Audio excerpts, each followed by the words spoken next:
Welcome to Hollywoodland podcast. My name is Cassidy Krygger. I am an actor, writer, and lover of everything old Hollywood, and the creator of the Instagram page Hollywoodland Photos. I am beyond thrilled to have an extremely special guest with me today, the incredible Maria Cooper Janis. Marie is an incredible artist with her paintings exhibited right around the world. She's a daughter of screen legend, I see 3 Academy Awards, but Yeah, that's two-time great. Academy Award Best Actor winner, plus it was an honorary award as well, wasn't it? Yes, Life Achievement Award. Yes. Yes, Gary Cooper, and the wife of the world-renowned classical concert pianist, Byron Janis. Maria, this is one of the honors of my life. Thank Oh, you thank so you much for very joining much. me today. I'm very, very happy to talk to you. And yeah, I know my father. Yes. All I know is that he loved Australia, but I heard. I think I was too young when he was, just came back and talking about it. So I, Yes, he came out here in 1943, so it was quite a while ago. 43, I was six-ish, five-ish. Right. So yeah, you're not So going to remember too much. I was researching. I thought to myself, I wonder if Gary Cooper came to Australia, thinking it would be a mhm, massive long shot. Why would he yeah, come out here? But then I saw he didn't. He went to Brisbane, which is so yeah, funny. yeah. So, And and um, honestly, I don't know why, why Brisbane and I anyway. think it's to do with the war effort. We had. Look, I don't know. No, I was just going to say, I know he did a tour of the South Pacific, and it must have been on that same junket that Yes, he came because he spoke to the troops in various places in the South Pacific. yes, So it was probably the tail end of that, yeah, probably. While or the you're out here, beginning, why not come or to the beginning. I don't Queensland? know. I've been in a Gary Cooper bubble for the past week. It's all I've watched. It's all I've read. So, and then randomly on TV here in Australia on Sunday, it was High Noon was playing. I was like, Oh, how what wonderful! are the Oh, chances High Noon's playing? One of my absolute favorite films anyway, but my favorite Gary Cooper film. Yeah, he uh, had an incredible life and he was an incredible actor. So I'm just so excited to talk to you today. It's just an absolute thrill. I'm fascinated that your father started his movie career as an extra and a stuntman in 1925. We're reaching 100 years next year, yes, which is yes, we are. it's crazy. it's amazing. Well, when he decided to move to Los Angeles from Montana, Yeah, um, uh, he thought he could make money selling encyclopedias door to door. I mean, literally, and that did not prove very economically prudent. So, no. and literally he ran into some old friends, some cowboy friends from Montana, from Mm, Helena area, and they said, because they were complaining about finances, and his old friend said, "Listen, you can make $5 falling off a horse in front of a camera. Come on, you know how to do that." So that's put the idea in his head, and they introduced him to whoever, and that was the beginning. And then he made his own screen test uh, yes. to sort of cement his relationship with the camera. It's just an incredible beginning, and I'm so curious. Do you think his passion, what he passionate about acting, did it grow as he landed more acting work and his career kind of expanded? Was acting a passion for him? Uh, I think you put it very well. It became uh, it. I don't know if it wasn't a passion. It became his love. Yeah. Yes. Um, and I don't think he went to Hollywood with the idea of the challenge of portraying a role and doing this and that. I mean, he just wanted to, survive, and and and literally he found it, in the very roughest of ways, a pretty good thing for a kid his age to be doing at the time. And Mm. then the big breakthrough was director William Wellman, um, who was he was a member of the Lafayette Escadrille. I mean, he was a wonderful pilot, and he directed a story called Wings, and Yes. he chose to put my father in it. And really, my father's career started with the 90 seconds in Yeah. the movie Wings, and it was a It silent was. picture. Yeah. But everybody, he's a young pilot who walks into a tent chewing a candy bar, talks to two buddies, and he says, I gotta go test this plane, or I mean, whatever. And he leaves the tent, like 30 seconds later, you see the shadow of a plane flying over the tent, and then you hear a crash sound. And everybody wrote in to the studio, who's that young man who dies? Who's that young man who gets killed in the plane crash? Really. Oh, we want to see him. We want to see him. And it's a very captivating 90 seconds. Yeah, it started an amazing career. And Wings was, of course, the first picture to win Best Picture at the Academy Awards. So what a way to start a career. He had such a relaxed and natural presence on screen. And I'm a film actor myself. That's the goal for all film actors and screen actors to It appear is, yeah. like they're not acting. It's an incredible talent to have. Did he have any certain acting techniques? I did read that he took classes with Chekhov. Did he have any technique? Did he leave his characters on the set? Did he bring them home? No, he didn't have a, quote, trained technique. Uh, he always did as much research as he could about Yeah. the character in the bulk of his the films. Research about the character he was playing and the situations that the character found himself in, according to the script, anyway. Yeah. Because he felt if he really got to know that person inside out, he wouldn't feel he was acting. Quote. Mm-hmm. He was really living the words, and I mean, the actor studio didn't even exist in his early days. Yeah. I think Stanislavski said about Gary Cooper that he he was the best method actor he had ever seen, or something. But yes, it was a completely a natural way of expressing the Mm. art and the craft of a film. And I remember, yeah. he's incredible. It's just such a natural. I remember watching High Noon for the first time when I was 16. My Mm. acting coach said, "Go watch the best actors do their performances," and I was struck by his just calm presence. It was like he wasn't acting, and I had never seen anything like it before. And I guess it's why that film and that performance is one of the best Mhm. of all time, because it was just so incredible. And to know that he had really no formal acting training, he just worked No, of he instinct he and was research. he went to a college called Grinnell in Iowa, and Yeah. I think he had a crush on one of the members of the dramatic class, so he joined it, and Oh, yeah, and they rejected him. He obviously oh, did a tryout, and they rejected, and they kicked him out.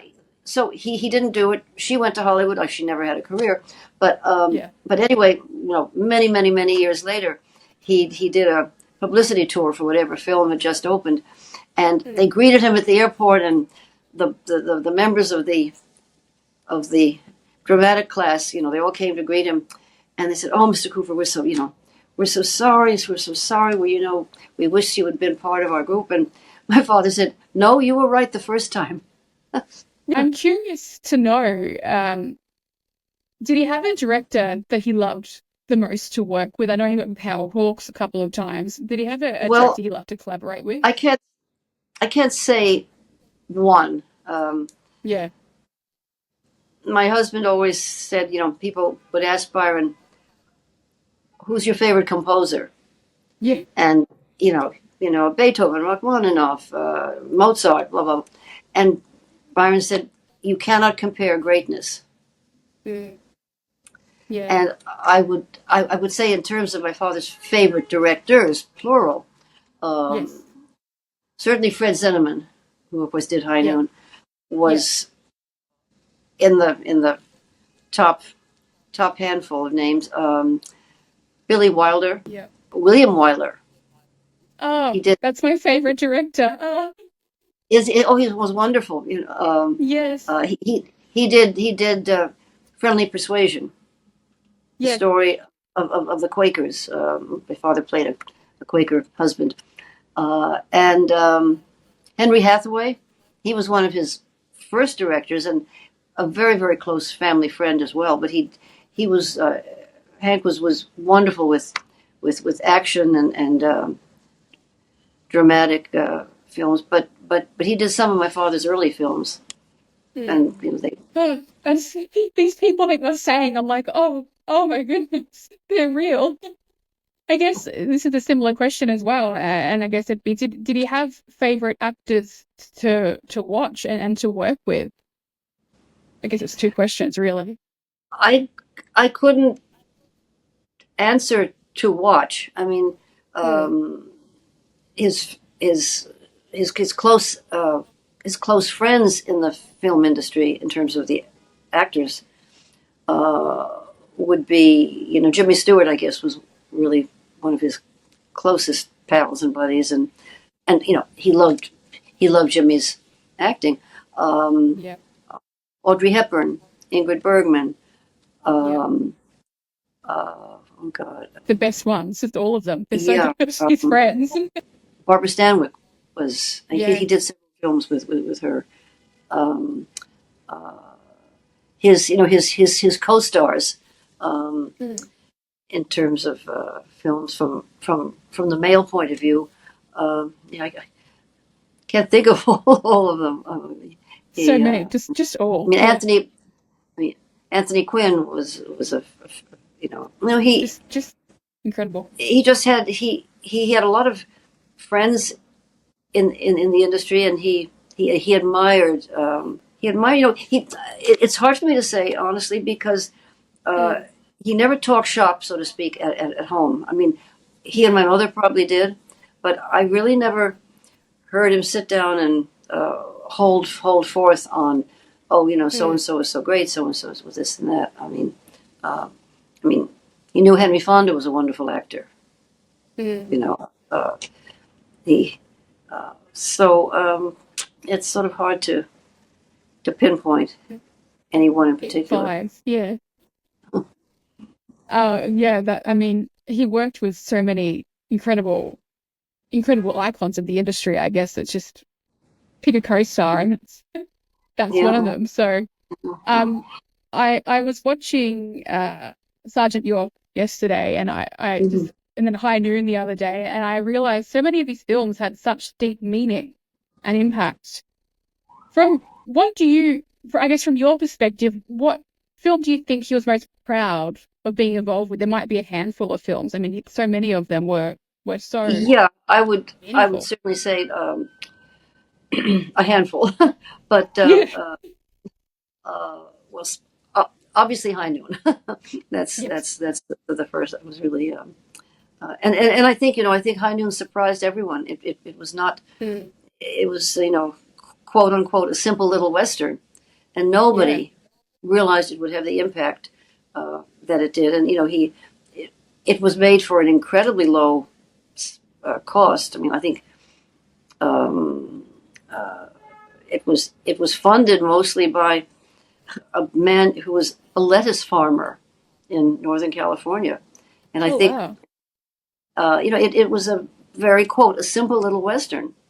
mm, Very not much location at all. yeah, Very simple set. That the town and um, a, a typical Hollywood western town, uh, which was used in many other films.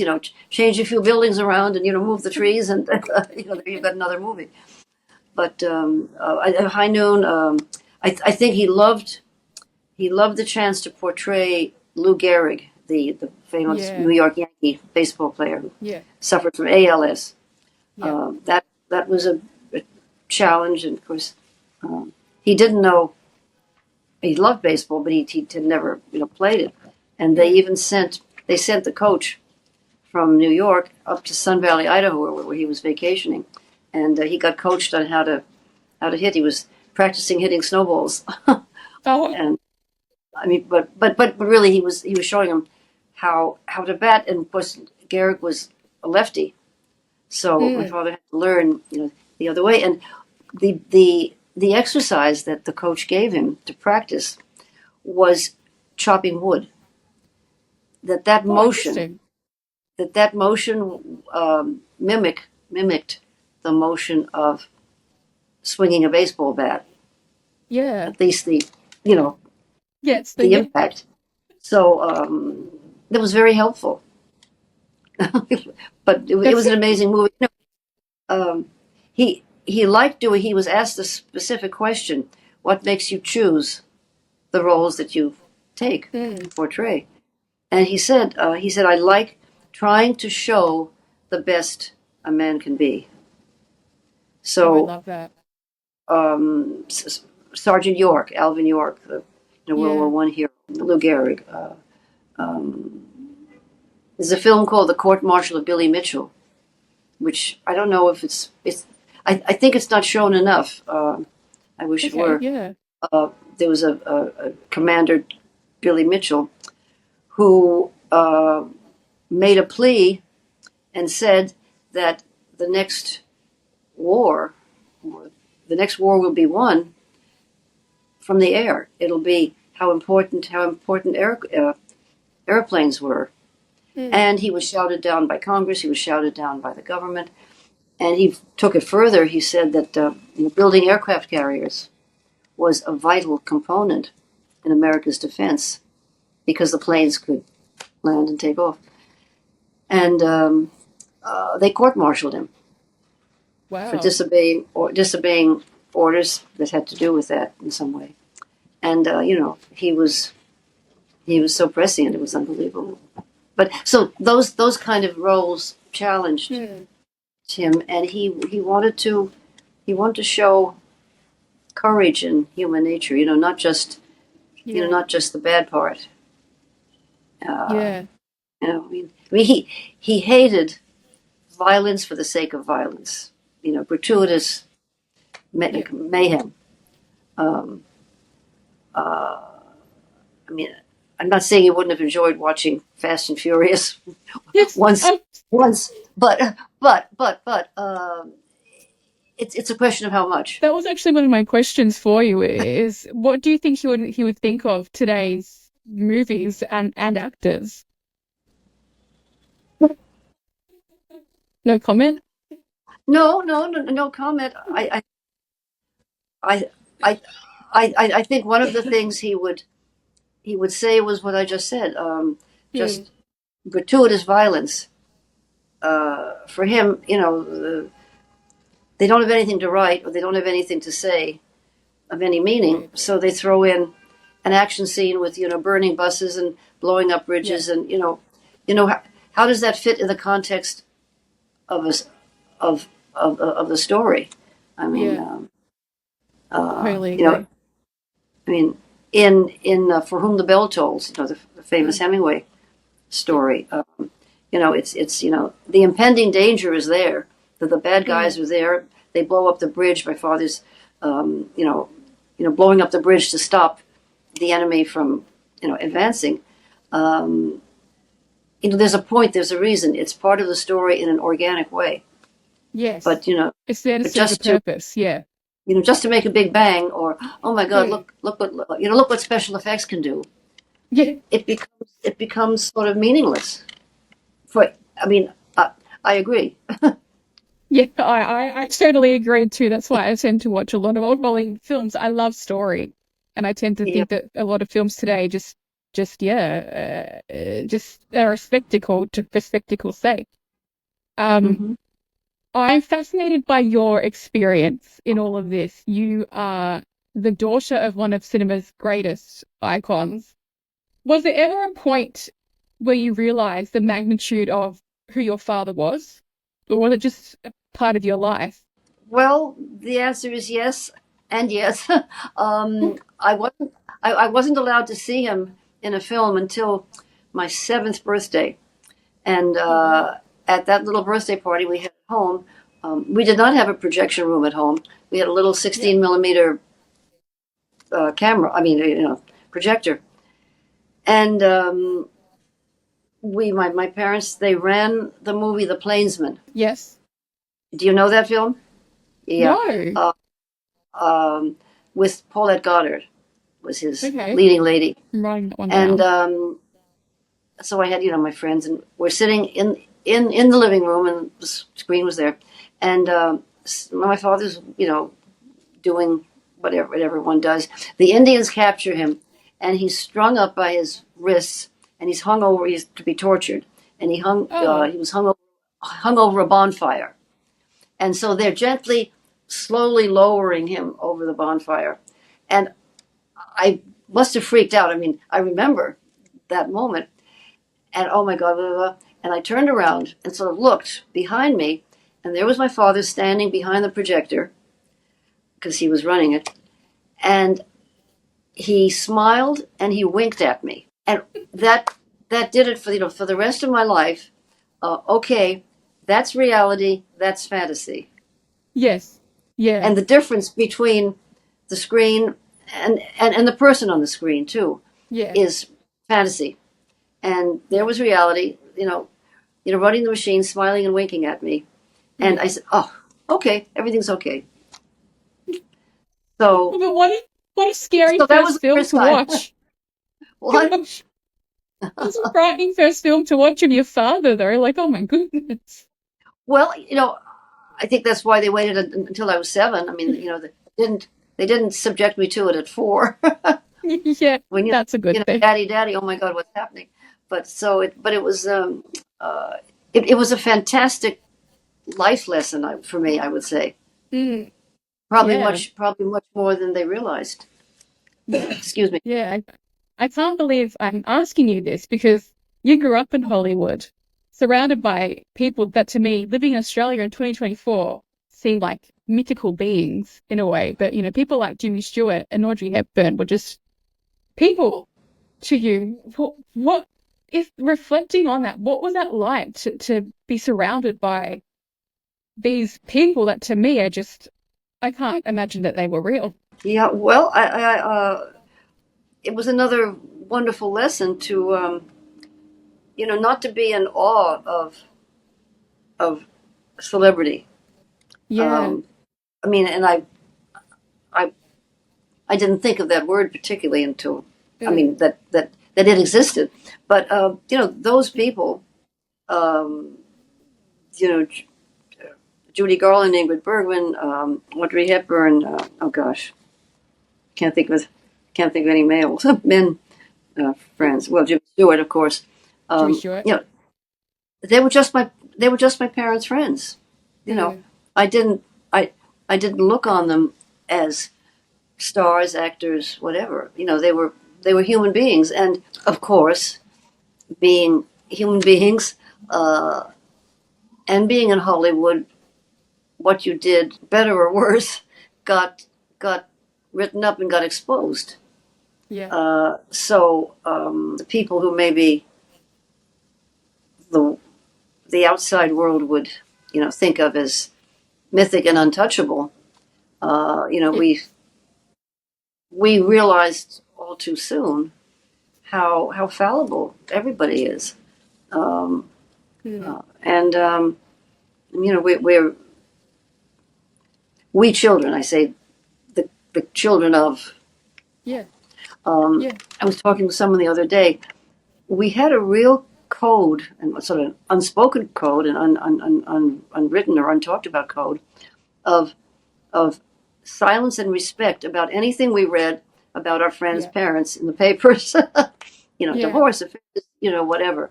Yeah. Because um, I remember one of my good friends from school was a lovely, wonderful girl named Judy Lewis, and she was the daughter of Loretta Young, Yes. and and particularly in those days. I mean, it would be very different today, I think. Mm, But in those days, what happened for Loretta? Number one, she was very Catholic. Number yeah. two, um, she was making a movie with Clark Gable up in the Yukon. Well, guess what? So Judy Lewis's father was Clark Gable, and she never knew it. Her Yeah. mother didn't tell her. Her mother's husband adopted Judy. Her name was Judy Lewis, and Mm, she only met her father once when her mother invited him over for tea. and she sent Judy downstairs to open the door. How do you do, Mr. Gable? Da come in. And apparently, Judy said they sat on the couch and talked a little bit. But Judy didn't know that he was her father. She was just entertaining Mr. Gable until her mother came downstairs to go out for dinner with him. And it was only when Judy got married, and she said to Joe, who was her fiance, God, I wish I knew who my biological father was, because then she was told she was adopted. And she said, I wish I knew who my biological father was, because I want to know the genetic background for our children. What's the family line, if ever. And Joe said, what do you mean you don't know who your father is? And she said, what do you mean? And he said, well, your father's Clark Gable. And Judy was the first. That was the first that she knew of it. So she became a psychotherapist. Very. Yeah. She was lovely and funny, and she looked so much like Gable. Oh wow! And her mother, as I'm telling you some backstage stories here, but her mother even had her have some plastic surgery. Gable had ears that were very prominent. Yeah. If you notice, and her mother had surgery, put her ears back. Anyway, that's really that's a sidebar, but I'm not. But goodness me. But today it wouldn't be a big deal. No, I'm sure. Yeah, I'm sure her mother wouldn't have felt she had to lie, but they both would have been fired. Because the studios kept such a tight rein and control on the actor's image, and they control the image very, very much. And so, oh my God! And as I say, Loretta Young was famous for being Catholic, if I can say that. Yeah, what choice did she have? Yeah. And so the studio had to protect that, and she had to protect it. And I think Gable, they didn't like the image of Gable. My father turned down that role in Gone with the Wind. I read that. I read that he thought Gone with the Wind would be a flop. Yep. Not one of his better. Did he regret that? Yes, he did. I mean, did he? He said, "Oh, I couldn't have done it as well," but I think he kind of wished he could have. Yeah, yeah, I'm sure. Well, I feel like Rhett Butler was kind of made for Clark Gable. I think so. Just like High and Moon was made for Gary Cooper. No. So they all have films made for them, and that was his. So. No, I think that was Gable's bag. Did your father and Clark Gable get along? Were they friends? Oh yeah, they were. Yeah, that they were pals. They were hunting pals. They would hunt game and stuff up in Sun Valley area. Yeah. I mean, they were sort of. My father was very outdoorsy, if you will. I mean, hunting and fishing and all that, and he did a lot of bird shooting. There was a duck club. About a 40-minute drive north, past Malibu, north. Yeah. On the Coast Highway, and many a morning he would get up at 4:00 in the morning, drive if he wasn't doing film, drive up to the gun club, to the duck club, go sit in a freezing blind for 2 hours, and then he would bring home 4 or 5 ducks for dinner or. Well, we had. My family did have a cook, and when he appeared in the kitchen with a brace of bloody ducks with feathers and blood and gunshot, the one woman quit. And, I don't blame her. So my mother insisted he take it to the professional place where they, clean the birds and get them ready for prepare them for cooking. What was it like? That's a portrait of her. That's a portrait of her, by the way, behind me. That you Um, painted? no, no, it was. I wish. No, that was Yeah. painted by the famous Mexican painter Tamayo, Rufino Wow. Tamayo. And he, you know, he sort of. My mother was only she was 5'5", and Oh, she never wow. weighed like more than 120 pounds, 125, but she was very, very strong personality, Yeah. extremely strong, and he captured obviously that. If, I don't know how well you can see the picture, but Yeah. he captured her strength, and those were Gorgeous. all her favorite colors. And I mean, I don't know how much she liked it actually. Oh, Um, really?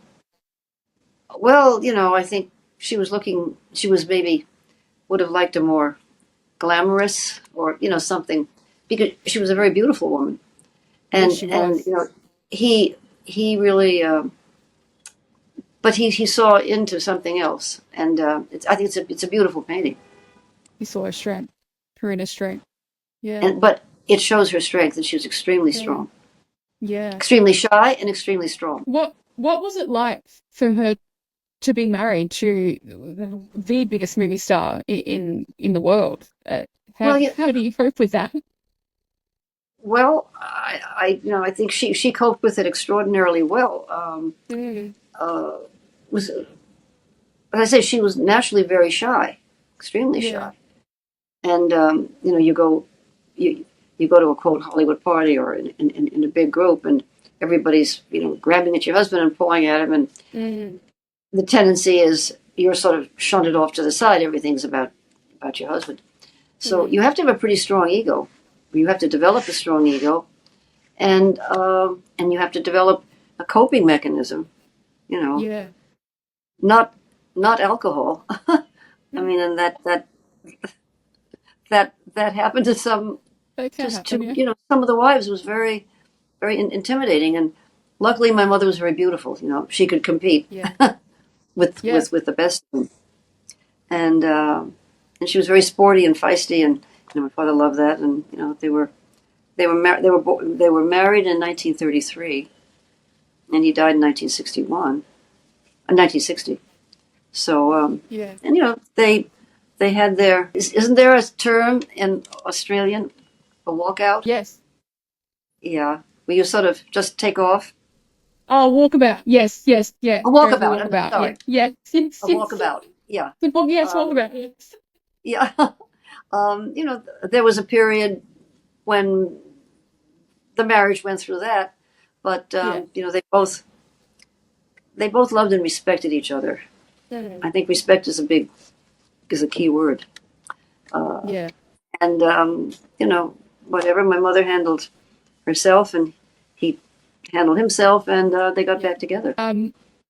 Yeah, I was looking your mother up, and she was absolutely stunning, and her own life and her own backstory is equally as fascinating. And I'm always fascinated by legacy and what we leave behind when we leave. What do you envision your father's legacy to be? How do you want to keep his talent alive for future generations of movie lovers? Well, I think I mean, it's lucky that being a person to whom the camera was the important partner, so to speak. Yeah, Um, Being an actor is kind of the easiest way, or the best way to have a tangible legacy that's available to mm, people, and that hopefully captures people's imagination and desire to not only see the persons as an artist or as a good actor, yeah, um, and to see the roles that he played. And there's a big difference, I think, between being a star and being a celebrity. yeah, I mean, celebrity is the cheap, easy way, in my yes, opinion. You can achieve that many, many, many ways. yeah, I I don't think you become a star if you haven't got the ingredients of talent hmm, and commitment and caring. yeah, Uh, uh, you know, he liked people. He liked every. He was comfortable with everybody from, I might say, the Queen of England, Yes. down to the guys. I mean, he would, because he loved hunting and he went in Idaho. He would, spend the whole day down in a little town called Twin Falls, and he had as much fun hanging out at a coffee shop restaurant with the guys who were working repairing the telephone lines Mm. out there in the Low Country, as he did with the fancy black tie dinners and all of that. So he Yeah. was he had a very broad a broad spectrum, if you would say, Yeah. of interests, and he liked people. He he liked people. I mean, Yeah. one thing he couldn't stand was phonies, Yeah. and he and Ernest Hemingway uh, said mutually and equally. Um, they both had and I won't say it. It's a four-letter word that begins with S. Detector Oh that yeah. could that that could reach out a mile. Which would be um, important to have in Hollywood, I'm sure. yes, right. Obviously, his passion for people and fascination with people, that's what comes across on screen, and I think it's an important part of being an actor is being curious about humans. Hmm. Obviously, that's what Yeah. made him such a wonderful natural Well, and actor. he cared about listening. Mm. If he was playing opposite you, he would listen to what you had to say. He would listen to your dialogue. He'd he'd be responding to the moment that Yes. you were creating, and he would look into your eyes. And he always felt. He said, "Sometimes I think there's too much dialogue. You should be able to communicate your feelings with the expression in your eyes." A true And movie actor. Yes. yeah, yeah. So he would really be listening to you, Yeah. and and he wouldn't be quote acting when he Yes. was with you Just or responding. Yeah. talking to you. It would be very real and of the moment, and it would Yes. be real. It would be your reality as well as his own. Mm. Yeah. That shows. That truly does. Um, I am also incredibly honored to talk to you about your wonderful husband, Byron Janis, who recently Yes, passed away earlier this year. yes. I'm so incredibly sorry for your loss, but I am extremely Thank you. humbled to be talking to you about him today. I recently watched the Byron Janis story, which is available Oh, to oh, stream. good. You did see that. I'm glad. I did. I did. I really have to say, this is an inspiring must see for everybody, really. Just incredible. So it's available to stream at byronjanislive.com. I implore everybody to please go watch this documentary and discover this wonderful human and his story. And some What was wonderful it music like? too. I've started to listen to his music too. He has a new fan in me. Just stunning. Yeah. Um, what was it like to travel the world and be in love with such a remarkably talented man? It was absolutely incredible. But, Yeah. it is incredible. I'm still married to him. Yes. um, Absolutely. uh, it was incredible. I mean, uh, many people, when I was a teenager or my early 20s, and I didn't get married till I was 24, I guess, many people would ask me, what do you want? And oh my God, what are you going to do in your life, and what do you want in your life, and what kind of person do you want, etc., and what Yeah. kind of life do you want? And I could never answer that in any other way than by saying I don't know what I want, Mm. but I absolutely know clearly what I do not want. And Yeah. that's such a gift of grace. I don't know what you call it, but it was so helpful.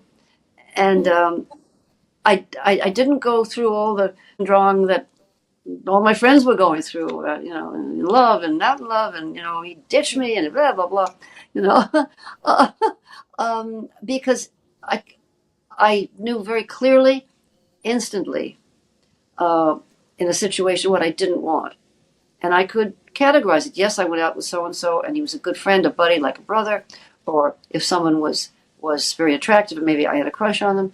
Okay, I could identify when this was okay. You've got a crush and it's fun and you're having a great time dancing and it's very romantic and blah, blah, but it is what it is. Yeah. No more. Yeah. So that was a real gift.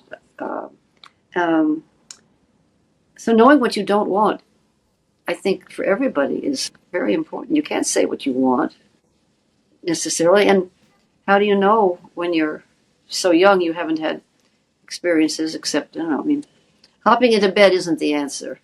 Yeah. No? I don't think. I agree. I mean, Causes but more I think, pain. Yeah. pardon me? It causes pain.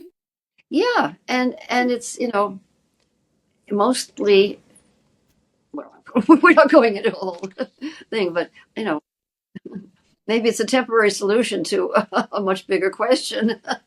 Yeah. What do you want? Uh, but we had we've just had incredible time traveling and all over the world because he had been doing it since the age of 17, so Yes. it wasn't new for him because he was a child prodigy. He started playing. Mm. He was discovered at 4 years old, and he was playing. By 5, he was doing little public concerts and things. But more importantly, Byron was quite an incredible human being on many levels. Certainly talented, but he extremely sensitive. He really, as far as a performer can have no ego, he had no destructive ego, no self-destructive ego. I mean, you have to have an ego to get out there naked and play in front of 2,000 people, but he was always thinking of other people, very sensitive to other people, and then he was, really constantly overcoming physical disability Yeah. issues. If Yeah. if you read the story, the business with his little finger, I mean, Yes. for a pianist, this little finger, both little fingers, they're kind of the captains of your ship being all your 10 fingers, and to have that disabled with no feeling, numbness, and it couldn't bend. It was sort of fixed in a certain position, and to become Byron Janis really with 9 fingers is the way I describe it. Yeah. So, It's yeah, and that then and then that and, yeah. and he had, uh, then he got arthritis in the Yes. 1970s, and that Mm. is a progressive illness and a lot of pain. And anyway, the Well, that's what I documentary wanted to touch it on. Yes, captures that because very that well. yes, it really does. I myself live with multiple sclerosis, MS. Oh, really? Oh, Um, no. Oh, dear. yes. How how are you able to cope with it? Well, I mean, I'm how bad is it, or how it's is it? it's Is it a it's moderate? okay. It's Yeah. it's it's not too bad at the moment. My main symptom is really bad chronic fatigue, and I get in a lot of pain in my body. So I didn't know that about him.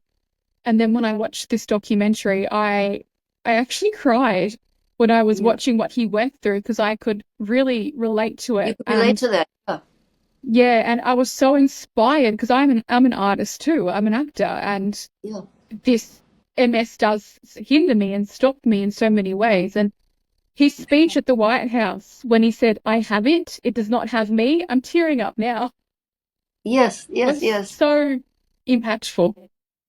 Mm-hmm. Well, it's um, his he has several mottos that I think are very applicable to everybody, but particularly for him, it was one of them was passion for what you do, and perseverance. Those really were terribly important. And I mean, you know, he tried everything. I don't know what.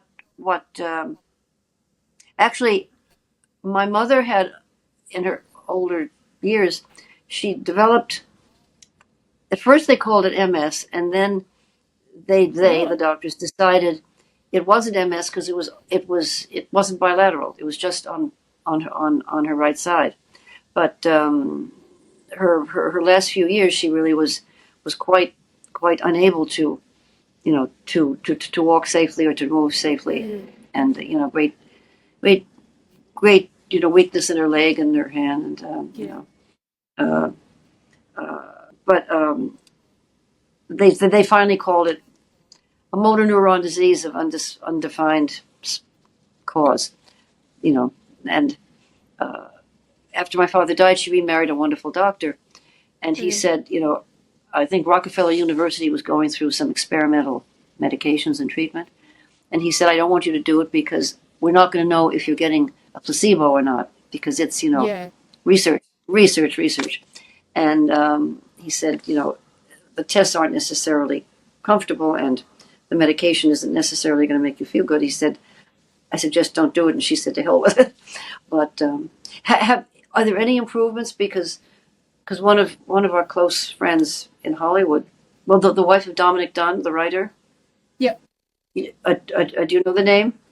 Yes, that's a familiar name to me. Yeah. Dominic Dunn. His wife Lenny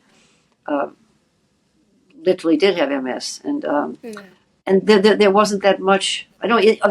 Is there any treatment now that's useful? There is. I'm incredibly lucky. A lot of money has been thrown at MS in the past 20 years. So the medication that I'm on stops MS in its tracks. So when I was diagnosed, yes, it's incredible. Oh, that's wonderful. Because, 20 years ago, I could have been in a wheelchair by now, but I'm not. I'm able to live a relatively normal life. So that's it's incredible. So wonderful. Yes. Yeah. I'm very lucky. And look what you're doing. I mean, you've got the reins and you're going with it. Yeah. I won't let anything stop me. And that's when I was watching Byron's story. I was like, oh, he's like me. We just don't give up, just keep going.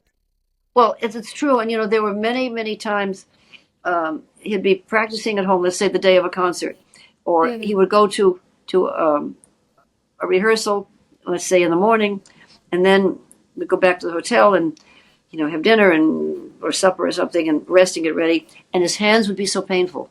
Excruciating pain, and particularly, the thumb or these three fingers or whatever. And if you take too much pain medicine, your head goes fuzzy, so you can't do that. But he said it was amazing. I mean, even to the last moment, let's say his hands were hurting very, very badly. Walked out on stage, damn the torpedoes kind of attitude. He'd walk on stage, start playing, and he wouldn't feel the pain, and he'd play the whole concert, either a recital or orchestral. And I think because he worked a lot with pain medicine doctors too, and your endorphins kick in, and if you're really focused on something else, one of the things, because he became a spokesperson for the Arthritis Foundation. And many children have juvenile arthritis. I think the public doesn't think about children getting arthritis. Maybe it's middle age and maybe it's when you're older. No. But these kids who are, some are in wheelchairs and whatever, and again, they have just recently developed medication that has a chance of giving the children a normal life. Oh, but how wonderful! There certainly wasn't 20 years ago. It was nothing. I mean, it was a real sentence. But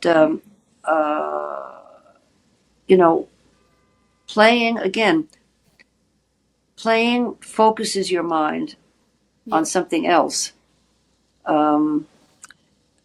and you don't feel the pain. When it's over, when we got back to the dressing room, oh my God, where's the ice pack? Where's the this? Where's the, ethyl chloride spray to numb yourself? But if you have the passion and the focus to do what you care about doing, those kind of problems would evaporate. And Can make me cry. that was really Byron's life from 73 onward. He was coping. I mean, not only he had to learn the piano to play without the finger. I mean, he had to use it, but then with arthritis, and it sort of moved across the different fingers and different joints. He had to learn how to. Do you play the piano? No, I used to when I was a child. Yeah.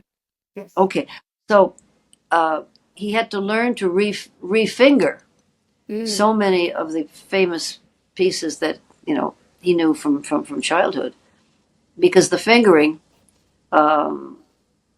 if two joints were frozen in the second finger, you'd have to try to play that note with the third finger.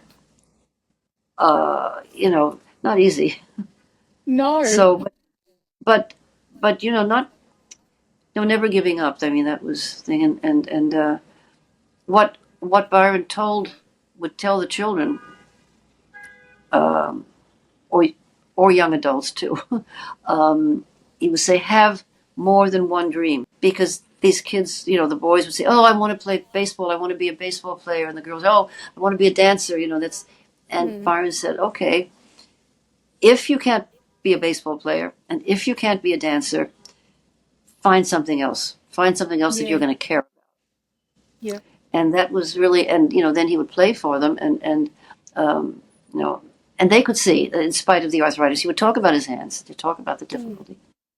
And I mean, he was very happy to be able to share his situation.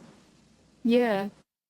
Not in the beginning. Incredible. Not in the beginning. It was he played, which was also very stressful. He played keeping the secret of the arthritis for more than 15 years. Yeah. And he had it. He had it, and it was painful, and we had to do all sorts of things. And he was doing acupuncture. He was doing hypnosis. He was doing all sorts of alternative medicine, as well as the regular. But some of the medications really have bad side effects, and so some of them he took and had to stop. So it was a challenge. He never stopped. I mean, like 4 days before he died, he was at the piano. Really? Yeah. Wow. So when the arthritis got very bad, he was very depressed. There was a lot of depression in there. Yeah. But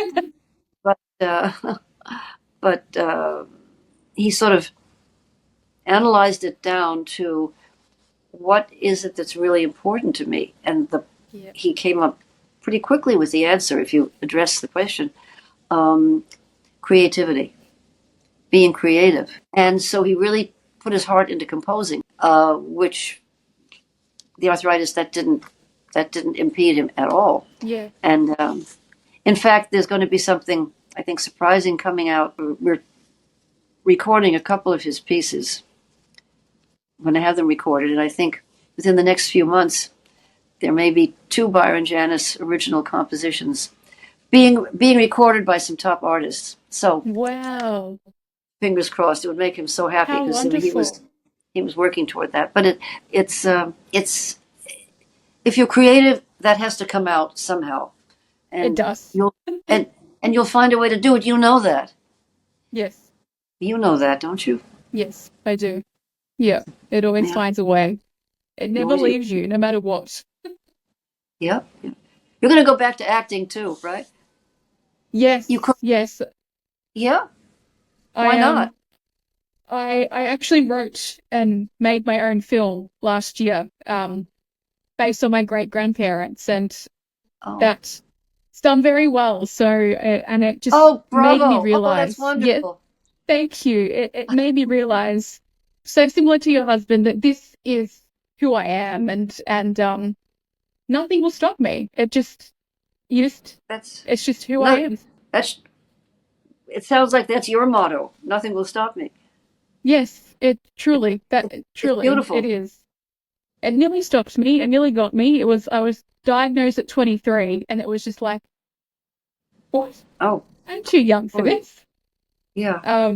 Nearly got me, but it didn't. And So how many years before you could get the medicine from the diagnosis? I got it within a month. Oh, wow. Yes, That's I oh, know. But thank God very you lucky. thank God you're living in 2024. Yes, and living in Australia as well, we have really great medical system. So I got it. Ah, Didn't have to pay. I got it straight away. wow, that's wonderful. Yeah, I'm very, very Congratulations. blessed. Thank you. Yeah, really. Um, Talking about legacy and talking about Byron, what do you hope Byron's legacy will be for future generations? Well, I hope people listen to listen to a lot of his His music, music. obviously, Yes. and I hope that they um, I hope well he I hope they incorporate into their own talents the idea that's I think first of all what's first important is artistry. It's not just I mean being virtuosic, being a virtuoso, and being able to play faster and louder and stronger and all of that. That's wonderful and it's exciting.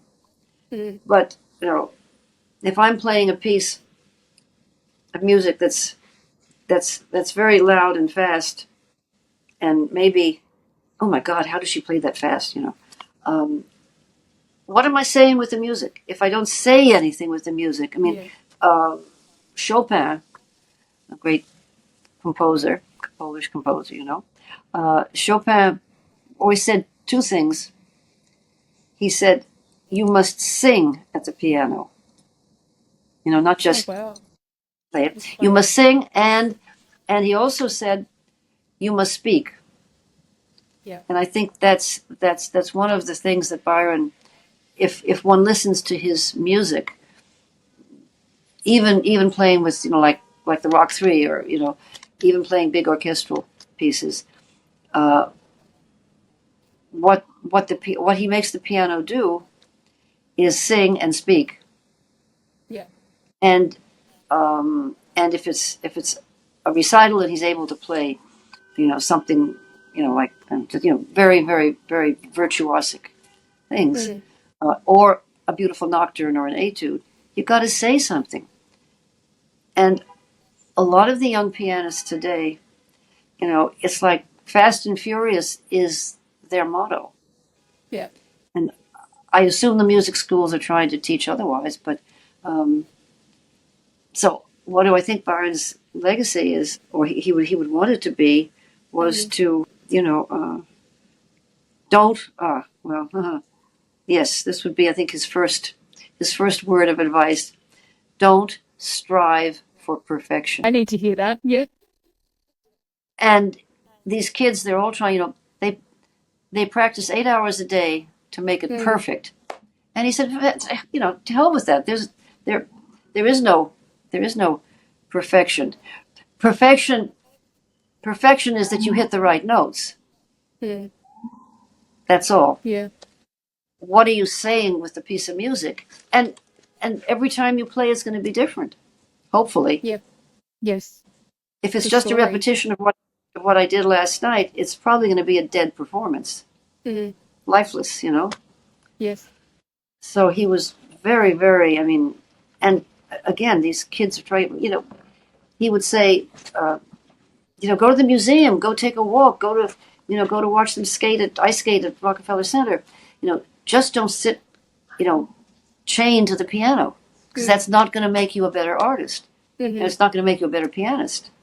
Yes. And Yeah. you know, some of the female artists of today, they certainly have a lot of talent, but they dress like it's Fashion Week, and I'm not sure where it's Fashion Week. I was at a concert of one of these young women who was very talented, and I was sitting next to one of the heads of one of the music schools, and she was dressed very, I say, aggressively. Right. And the woman next to me, the teacher next to me said, "What is she trying to sell?" Yeah. The So, joys of being a so female yeah, musician, yeah. right, yeah. You know, I think I didn't answer your question about my father's legacy. One thing we've done, I've started a scholarship, a Gary Cooper Endowment at USC, the School of Cinematic Arts in Los Oh, Angeles, and an endowment for American Indian and Indigenous peoples in film and television, because that's something, you know, my father loved the American Indian. They were his first friends when he grew up in yes. Montana in, you know, the early 1900s. You know, Helena was a pretty, it was a funny town. It was a mixture of rough and tumble, and people were still going after gold. And they were, Right. and very wealthy people from the East would move there. And they'd built Yes. some incredible houses and, you know, sort of trying to bring a European flavor to the Wild West. Mm, but, yeah. but, but so anyway, the Indians really were very emotionally, very part of my father's early life, and he Mm, continued to care very very much about the yeah. Indians and what happened to them. And Yeah. so we have started a Gary Cooper Endowment Fund for American Indian students and indigenous peoples, because it's a broad range of um, people who have been shortchanged with the ability to get certain kind of education. Yes. You know, the School of Cinematic Arts is not, you know, it's not inexpensive, and you know, I think there they get the best, you know, the best exposure for anybody who wants to be involved in the film industry in any way. Mm, You know, writing, you know, directing, camera work, you know, yeah. well, editor, acting. You know, it covers the whole range, and they really offer wonderful exposure, teaching courses, sort of life experience. A friend of ours' son just graduated from there, and you know he's been telling us what he's learned and I'm blown away by it. So, Wow. uh, so that I'm very happy that we were able to do that, and you know, anybody who wants to donate to it is Yeah. very. I'm you know, that would make Gary Cooper very happy. What an incredible way to honor your father. That's Yeah, incredible. yeah, and Really, and truly. and and Byron, one of the things that Byron has done is um, uh, creating something for students at Tel Aviv University, Hmm. because they have the Bachman School of Music Yep. in Israel, Tel Aviv, and Wow. Byron was supposed to go over there to perform and to give some master classes, but um, he got ill and he wasn't able to. Yeah. But he did one master class in Tel Aviv, and it was, you know, such talented young people. So, in spite of everything, I've been talking to the people at Tel Aviv University, and you know, Yeah. a lot of the student body is otherwise occupied. But Yeah. anyway, Byron, you know, he was so impressed by the teaching and by the quality Mm. of talent that he heard there. So part of his legacy is that as well. Yeah. But Incredible. I think, you know, uh, he wrote he wrote one memoir. I don't know if you read it. Uh, No, I haven't. I haven't been able to get my hands on it. Not yet. uh, the name of it is Chopin and Beyond: Yes. My Extraordinary Life in Music and the Paranormal, And the paranormal. which I think you'd find very interesting. And then Yes. I'm I'm I'm working right now on he had written another memoir which was never, you know, it's his his his his thoughts and his philosophy and his ideas were all transcribed. So I'm working with someone now, an editor, to put it together. Oh, wow. Excuse me, and you know, give it. structure architecture. I mean, because it was just transcription pages, and he was working on that, when he got ill. So I'm hoping next year that will come out. Oh, fantastic. How wonderful. Well, I can't wait to read the other book as well. Well, read It's the so other hard to book. get books out here. It's so hard to get anything in Australia. So Well, I need to Amazon. get these books. You can get this on Some Amazon. don't. Yeah, Oh, yeah, really? yeah. Oh, Oh, yeah, yeah. Go to Amazon. get it and Amazon. I've and never purchased on Amazon before. I've never bought anything. well, Oh, yeah. that can be I've my first. well, that's a good first. Yeah. But I think and in in terms of the paranormal, because it's something that both Byron and I have been involved with all life. Since it's the study of telepathy and ESP Yep. and other psychokinesis, other things. Yep. The book mentions it a little bit. Actually, there are a couple of amazing stories in Chopin and beyond. So I think you can call me and talk about it if you want after you read I it. will. Yes, I'm gonna get it, and I'll give you a call. I'm excited. Well, I mean, it's I think it would resonate. Oh, but before we wrap up, I want to quickly talk to you about your art. I haven't had a chance to talk to you about your Oh, art. You're so incredibly talented. I love. I was looking at the floral paintings that you did on your website. I love flowers. I oh, was just thank you, so drawn to thank that. you, thank Are you you. still creating art? What inspires you to create art in your paintings? Ooh, I That's a big I don't question. I know. think well, I'm I don't know. My father started out, he wanted to be an artist. I mean, he Mm. started out, and he always drew very, very well. And he was very talented. He had a talent for painting, art, drawing. My grandmother was very talented. I mean, just Oh, right. she painted just for pleasure, but she was naturally an incredible colorist. And my uncle, well, I guess my great uncle, was a man named Cedric Gibbons. Yes. Gibbons. You know him? I mean, you know Yep. that name. And he Yes, I do. designed the Academy Award. Yep. So maybe there's a gene somewhere in here. Yeah, That's, maybe. um, but when I was younger, if if it was, we didn't have television, thank goodness, because if there was nothing to do and downtime, my parents would put a big pencil or I mean a big pad of paper and a Mm. big box of crayons and say, do something. you know, Draw what you see. Anyway, uh, so I guess I naturally loved it. And I went to Chenard Art Institute. It was called, which was started. It was a small art school, but it was started by Walt Disney to train Oh, animators for the Disney studios, and wow. it developed into a full service, if you will, art school. It was down Yes. in downtown Los Angeles, in a very crummy part of town, Yep. and it was great. It was just the best school.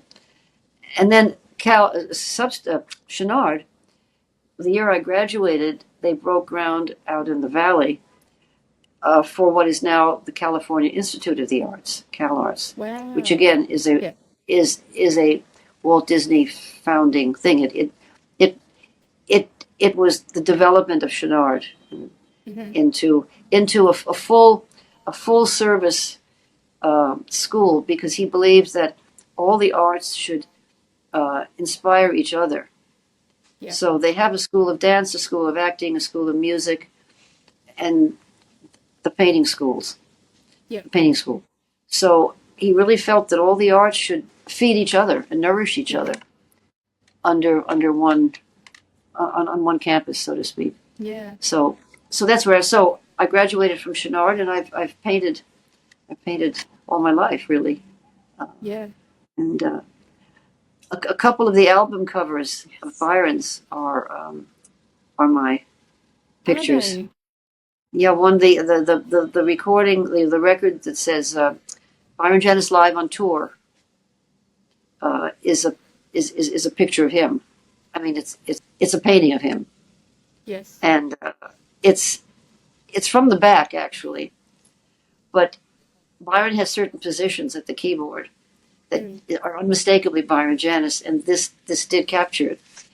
And the other one is a recording called Live from Leningrad, and the cover is mine. It's a sort of an abstract black and red piano, in a way. I Wow. mean, it's abstract, which makes me very proud to be on two of his recordings. So Are you still painting? Are you still creating? yes, yeah. I'm planning to have a show maybe next year, and an exhibition here in New York. I hope, Oh, and maybe I'm gonna Los come Angeles. over for it. I'll fly over for it, Okay, you do that. please. Wow, that's incredible. The fact that your paintings are on two of his album covers, that's so lovely. Well, That's just so nice. Maria Cooper Janis, thank you so much for your time today in wonderful New York. It's been one of the honors of my life. Really, truly. Thank you so much. well, this has been a tremendous, more than pleasure for me to be able to talk with you, and um, let's speak